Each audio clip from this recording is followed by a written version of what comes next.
Sir जिस भी election हो रहा है बीजेपी बड़ा बढ़त दिखाई दे रही है, कैसे देखते हैं? सबसे पहले तो भारतीय जनता पार्टी के लोगों को जीत मिली है, उन्हें बधाई, और आशा करता हूं कि जो जनादेश दिल्ली की जनता ने उन्हें दिया है उसकी वो प्रतिपूर्ति करेंगे।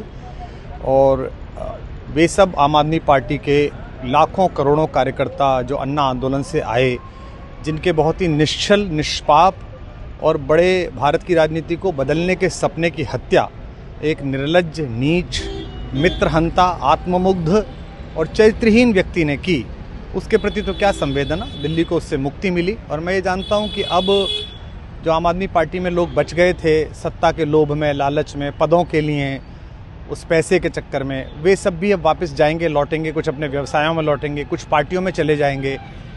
और पतन यहाँ से प्रारंभ हुआ है उन लोगों का।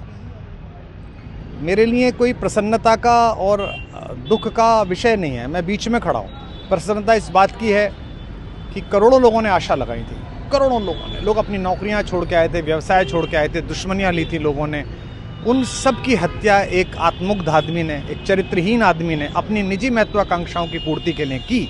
उसको दंड मिला, ईश्वरीय विधान से दंड मिला। प्रसन्नता इस बात की भी है कि न्याय हुआ। आज जब कहना नहीं चाहिए, लेकिन आज टीवी पर जब जंगपुरा का निर्णय आया और सामने दिखाई दिया कि मनीष हार गया, तो सदा तटस्थ रहने वाली और राजनीति से विरत रहने वाली मेरी पत्नी जो है, उसकी आंख में आंसू आ गए, वो रोने लगी। क्योंकि उसी से उसने ये कहा था कि अभी तो है ताकत, और उसने कहा था भैया ताकत सदा तो नहीं रहती। तो ये अहंकार आशा करता हूँ अगले लोग नहीं करेंगे, जो बाकी दल है वो नहीं करेंगे, इससे सबक लेंगे। और दिल्ली के नागरिकों को मैं अच्छे शासन के लिए बधाई देता हूँ। अब भारतीय जनता पार्टी अपने नेतृत्व में सरकार बनाकर दिल्ली के जो दुख थे पिछले 10 वर्ष के, उन्हें दूर करे।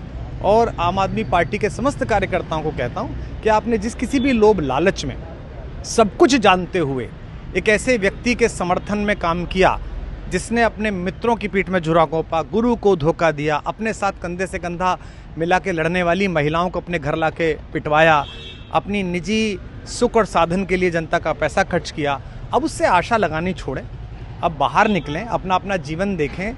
मुझे राघवेंद्र सरकार राम की कृपा मिली, जिनका ये घर है, जिनकी कृपा से मैं यहाँ खड़ा हूँ। मुझ पर कृष्ण कृपा हुई कि मैं इस निर्लज्ज सर्कस से बाहर आ सका।